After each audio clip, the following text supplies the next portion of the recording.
नमस्कार दोस्तों, आप देख रहे हैं जीके की दुनिया। और आज का हमारा जो टॉपिक है वो सीजी टेट के अंतर्गत सामाजिक अध्ययन पेपर सेकंड का प्रैक्टिस सेट 9 है। तो पहला क्वेश्चन स्टार्ट करते हैं। प्रागैतिहासिक काल के अंतर्गत किन संस्कृतियों को रखा जाता है? आपके ऑप्शन ए कांस्य, बी लौह, सी पाषाण या डी ताम्र।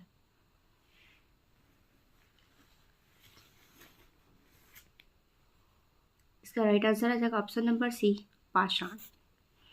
अगला देखते हैं, मानव सभ्यता के विकास की प्रथम अवस्था कौन सी थी? आपके ऑप्शन ए पशु चारण अवस्था, बी शिकार अवस्था, सी कृषि अवस्था या डी औद्योगिक अवस्था।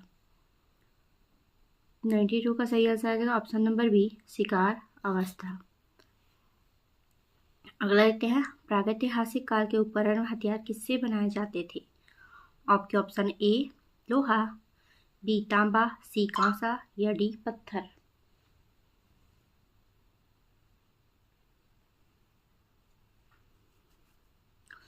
इसका राइट आंसर आ जाएगा ऑप्शन नंबर डी पत्थर से। अगला देखते हैं, प्राचीन मानव ने सर्वप्रथम किस पशु को पालतू बनाया? आपके ऑप्शन ए बैल, बी कुत्ता, सी या डी घोड़ा। 94 का सही आंसर आएगा ऑप्शन नंबर बी कुत्ता। अगला देख लेते हैं, मानव ने आग का प्रयोग सर्वप्रथम किस युग में किया? ए नवपाषाण युग, बी ताम्रपाषाण युग, सी मध्यपाषाण युग या डी धातु युग।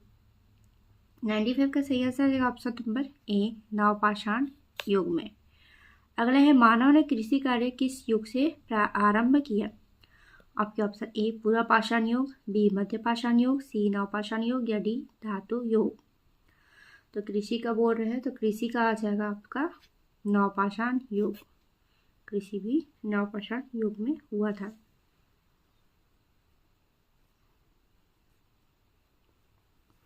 अगला है, मानव द्वारा सर्वप्रथम किस धातु का प्रयोग किया गया? के ऑप्शन ए कांसा, बी तांबा, सी लोहा या डी चांदी। 97 का राइट आंसर रहेगा ऑप्शन नंबर बी तांबा। सर्वप्रथम तांबे का प्रयोग हुआ था। अगला क्वेश्चन देखते हैं, मानव ने सर्वप्रथम किस फसल का उपयोग किया? आपके ऑप्शन ए जौ, बी चावल, सी गेहूं या डी कपास। 98 का सही आंसर आ जाएगा ऑप्शन नंबर ए जौ का। अगला है, नवपाषाण युग में चावल की खेती का प्राचीनतम साक्ष्य कहाँ से मिला? आपके ऑप्शन ए मेहरगढ़, बी कोल्डी हवा, सी बुरजहोम या डी दैमा पात। 99 का सही आंसर आ जाएगा ऑप्शन नंबर बी कोल्डी हवा।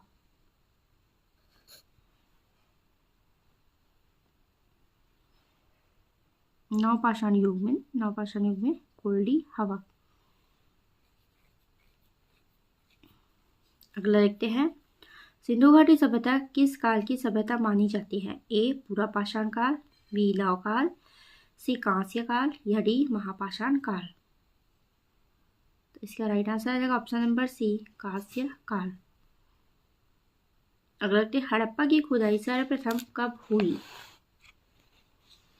हड़प्पा की खुदाई सर्वप्रथम कब हुई? तो हड़प्पा की खुदाई हुई थी, ऑप्शन है ए 1930 में, ऑप्शन बी 1925 ईस्वी में, सी 1922 ईस्वी में या डी 1921 ईस्वी में। तो इसका राइट आंसर आ जाएगा ऑप्शन नंबर डी 1921 ईस्वी में। अगला देखते हैं, निम्न में से किस स्थल को मृतकों का टीला के नाम से जाना जाता है? ए हड़प्पा, बी धौलावीरा, सी मोहनजोदड़ो या डी कालीबंगा। इसका राइट आंसर रहेगा ऑप्शन नंबर सी मोहनजोदड़ो। अगला, मोहनजोदड़ो के टीले को खोजने का श्रेय किसे है? ए राखल दास बनर्जी, बी दयाराम सानी, सी जॉन मार्शल या डी माधव स्वरूप वत्स। मोहनजोदड़ो की खोज किसने की? Option number A Rakhal Das Banerjee.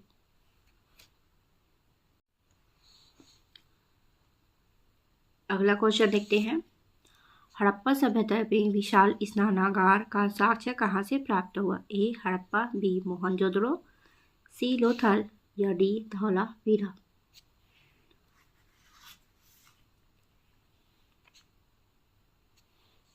Option B is the right answer, Mohenjodaro. अगला है, छत्तीसगढ़ में स्वाधीनता आंदोलन के संबंध में निम्नलिखित में से कौन सा कथन सत्य है?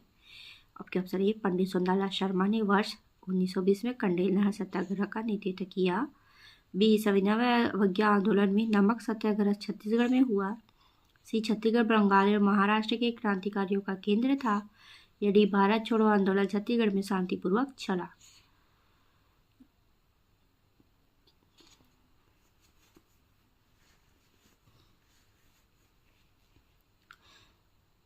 इसका राइट आंसर है ऑप्शन नंबर ए, पंडित सुंदरलाल शर्मा ने वर्ष 1920 में कंडेल नहर सत्याग्रह का नेतृत्व किया।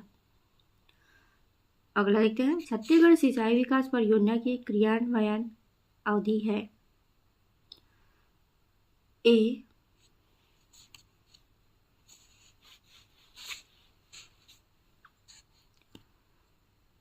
दो 2004 से 2013, बी 2006 से 2014, सी 2006 से 2013 या डी इनमें से कोई नहीं। ऑप्शन नंबर सी सही हो जाएगा, 2006 से 2013। अगला देखते हैं, छत्तीसगढ़ में सिंचाई की सबसे बड़ी परियोजना है। ए, जोग परियोजना, बी, पहली परियोजना, सी, महानदी परियोजना, या डी, कोडार परियोजना। तो इसका राइट आंसर है ऑप्शन नंबर सी, महानदी परियोजना।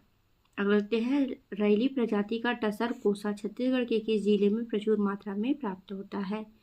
ए, दुर्ग, बी, बस्तर, सी, राजनांदगांव, या डी, रायपुर। इसका राइट आंसर आएगा ऑप्शन नंबर ए, दुर्ग में। अगला है, आर्य भारत में सबसे पहले कहाँ बसे? ए, सप्त सिंधु प्रदेश, बी, गंगा यमुना दोआब, सी, घग्गर, हकरा, पाट, या डी, इन सभी जगहों पर। ऑप्शन आ जाएगा ऑप्शन नंबर ए, सप्त सिंधु प्रदेश में। अगला देखते हैं, ऋग्वैदिक काल का सर्वाधिक महत्वपूर्ण देवता कौन था? ए, अग्नि, बी, विष्णु, सी, इंद्र, या D, Varun. Option number C is right answer, क्या था? इंद्र। अगला देखते हैं, ऋग्वेद में उल्लेखित नदियों में सर्वाधिक पवित्र नदी कौन सी थी? A, Ganga, B, Saraswati, C, Yamuna, या D, Sindhu. Option number B सही है, सरस्वती। अगला देखते हैं, ऋग्वैदिक आर्य किसकी पूजा करते थे? ए, गाय की, बी, वृक्ष की, सी, माता की, या डी, प्रकृति की। तो इसका राइट आंसर जाएगा ऑप्शन नंबर डी, प्रकृति की। अगला देखते हैं, ऋग्वेद के 10वें मंडल में निम्न में से किसका उल्लेख पहली बार मिलता है? ए, पुरोहित, बी, शूद्र, सी, सेनानी, या डी, सोमरस। इसका राइट आंसर है ऑप्शन नंबर बी, शूद्र। अगला देखते हैं, गायत्री मंत्र का उल्लेख किस वेद में है? ए, यजुर्वेद, बी, अथर्ववेद, सी, ऋग्वेद, या डी, सामवेद। तो गायत्री मंत्र है अपना कहाँ पे है? ऑप्शन नंबर सी, ऋग्वेद में। अगला है, ऋग्वैदिक आर्यों की भाषा क्या थी? ऑप्शन है द्रविड़, ए, बी, संस्कृत, सी, पाली, डी, प्राकृत। 115 का सही आंसर आ जाएगा ऑप्शन नंबर बी, संस्कृत। अगला देखते हैं, सूर्य के चारों ओर परिक्रमा करने वाले खगोलीय पिंड क्या कहलाते हैं? ए, ग्रह, बी, उपग्रह, सी, क्षुद्रग्रह, या डी, पुच्छल तारा। तो सूर्य के चारों ओर जो करते हैं उसको क्या बोलते हैं? ग्रह बोलते हैं। तो ऑप्शन नंबर ए सही हो जाएगा। अगला है, ग्रहों की गति का नियम किसने प्रतिपादित किया? ए, कोपर्निकस, या कोपर्निकस इसी को कहते हैं, बी, गैलीलियो, सी, केपलर, या डी, न्यूटन। तो ग्रहों का गति का नियम किसने बताया था? सी, केपलर ने। ऑप्शन नंबर सी सही है। अगला, सौरमंडल में कुल कितने ग्रह हैं? ए, 9, बी, 8, सी, 7, या डी, 10। 118 का सही आंसर आ जाएगा ऑप्शन नंबर बी 8 ग्रह। अगला है सूर्य से बढ़ती दूरी के अनुसार ग्रहों का सही क्रम। ए बुध शुक्र मंगल पृथ्वी, बी बुध पृथ्वी शुक्र मंगल, सी बुध मंगल पृथ्वी शुक्र, या डी बुध शुक्र पृथ्वी मंगल।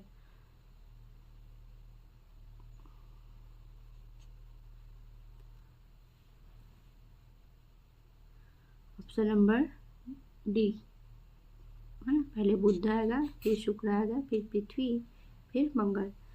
बुध पहले, शुक्र फिर पृथ्वी है थर्ड में। बुध शुक्र पृथ्वी मंगल। फिर सबसे चमकीला ग्रह है। ए पृथ्वी, बी शुक्र, सी मंगल, या डी बृहस्पति। तो सबसे चमकीला ग्रह आएगा आपका शुक्र। ऑप्शन नंबर बी सही है। अगला क्या है, सूर्य से सबसे दूर स्थित ग्रह है। A Pluto, B Neptune, C Uranus, या डी जुपिटर।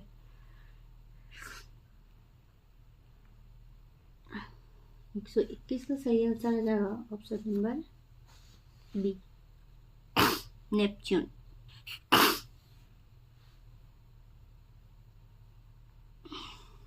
अगला है निम्नलिखित में से सबसे गर्म ग्रह है। तो ए पृथ्वी, बी मंगल, सी शनि, या डी बुध।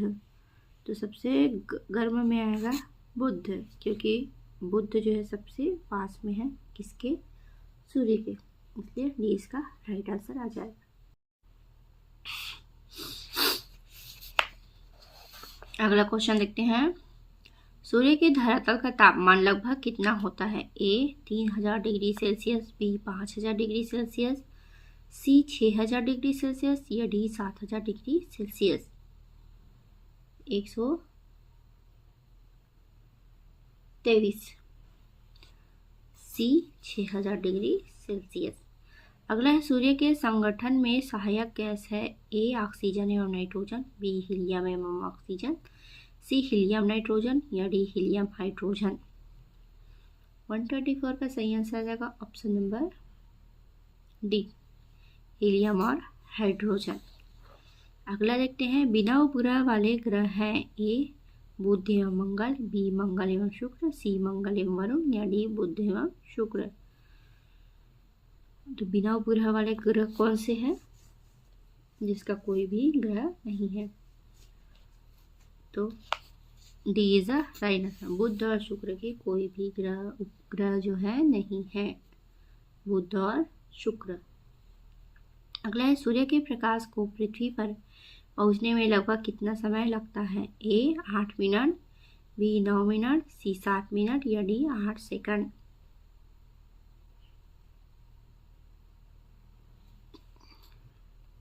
ऑप्शन नंबर ए 8 मिनट। अगला है पृथ्वी का उपग्रह। ए कोरोना, बी चंद्रमा, सी जेना, या डी कारला। तो 127 का राइट आंसर आ जाएगा ऑप्शन नंबर बी चंद्रमा। अगला है सी ऑफ ट्रांक्विलिटी कहाँ पर है। ए पृथ्वी, बी सूर्य, सी शुक्र, या डी चंद्रमा। Tranquillity, C of tranquillity. 128 का सही आंसर आ जाएगा ऑप्शन नंबर डी चंद्रमा में। अगला है सौरमंडल में सबसे बड़ा ग्रह। ए शुक्र, बी शनि, सी बृहस्पति, या डी पृथ्वी। सौरमंडल में सबसे बड़ा ग्रह कौन सा है, बृहस्पति को कहते हैं। अगला है पृथ्वी के अतिरिक्त किस ग्रह पर वायुमंडल पाया जाता है। ए बुध, बी मंगल, सी बृहस्पति, या डी शनि।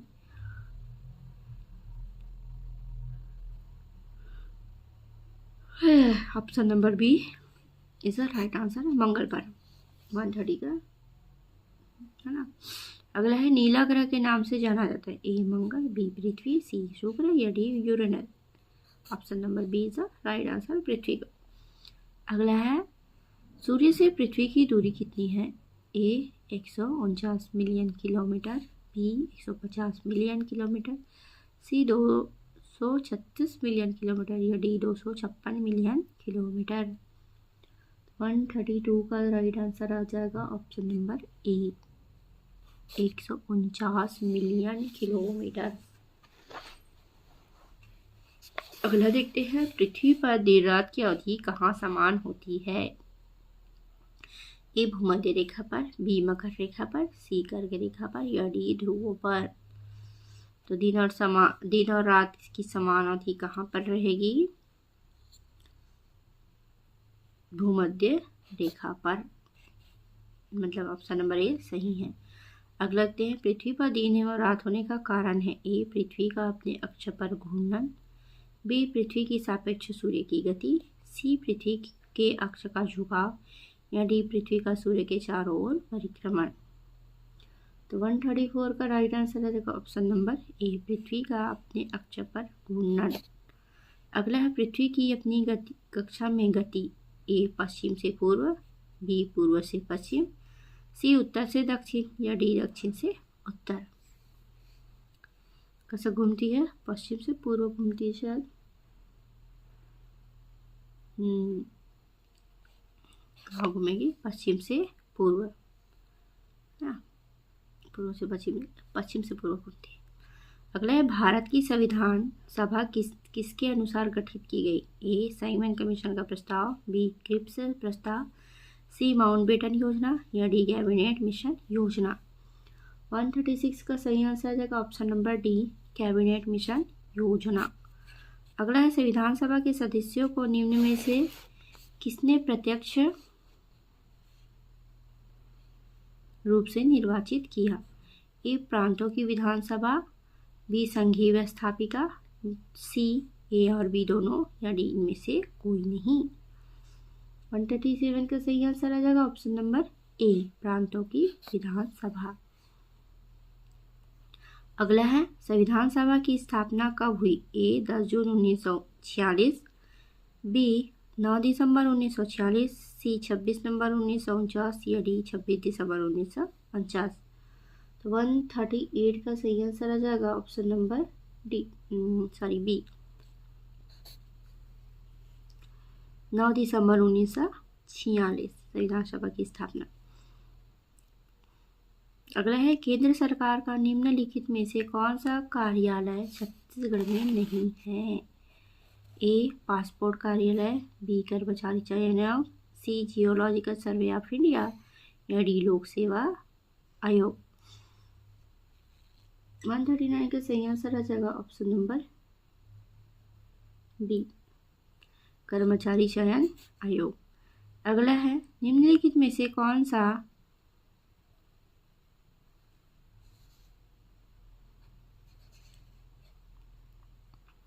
छत्तीसगढ़ का सबसे पुराना महाविद्यालय है? ए दुर्गा महाविद्यालय, बी छत्तीसगढ़ महाविद्यालय, सी विज्ञान महाविद्यालय या डी संस्कृत महाविद्यालय। 140 का सही आंसर जाएगा ऑप्शन नंबर बी, छत्तीसगढ़ महाविद्यालय। अगला क्वेश्चन देखते हैं, छत्तीसगढ़ में प्रत्येक वर्ष किस तिथि को खेल दिवस के रूप में मनाया जाता है? ए 20 अगस्त, बी 29 अगस्त, सी 1 सितंबर या डी 15 सितंबर।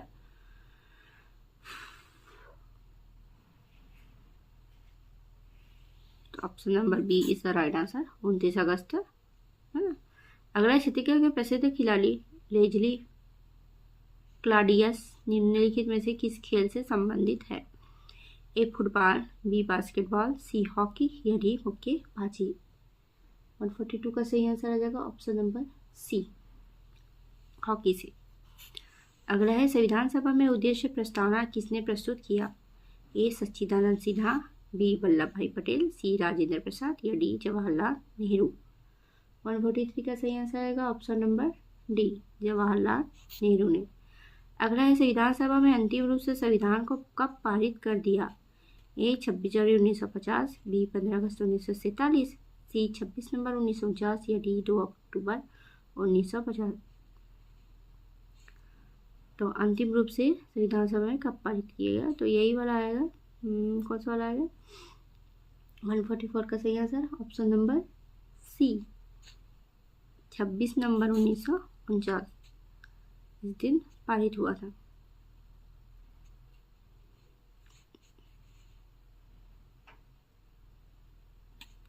अगला है भारतीय संविधान किस दिन लागू हुआ था। भारतीय संविधान किस दिन से पूर्णतः लागू हुआ। तो ए 26 जनवरी 1949, बी 26 नवंबर 1949, सी 26 जनवरी 1950 या डी 15 अगस्त 1949। तो यहाँ पे आएगा 26 जनवरी 1950। पूर्णतः लागू हुआ तो 26 जनवरी 1950। संविधान कब पारित किया गया था तो 26 नवंबर 1949। अगला है भारतीय अर्थव्यवस्था को किस रूप में व्यक्त किया जा सकता है।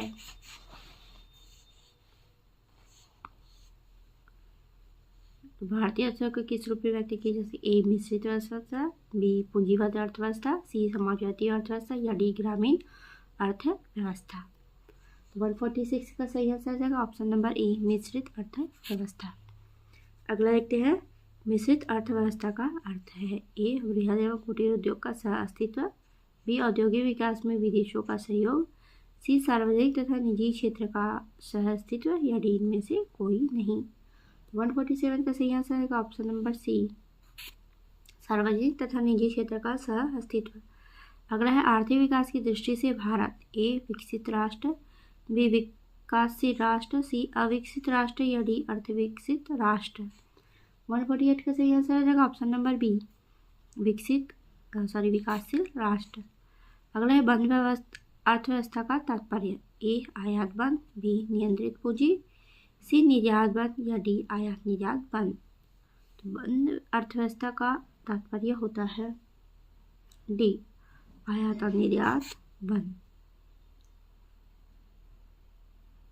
अगला है भारतीय अर्थव्यवस्था के पिछड़ेपण का सर्वप्रमुख का कारण क्या है। ए परंपरागत कृषि व्यवस्था, बी देश की विशाल जनसंख्या, सी उद्योग का अल्प विकास या डी ये सभी।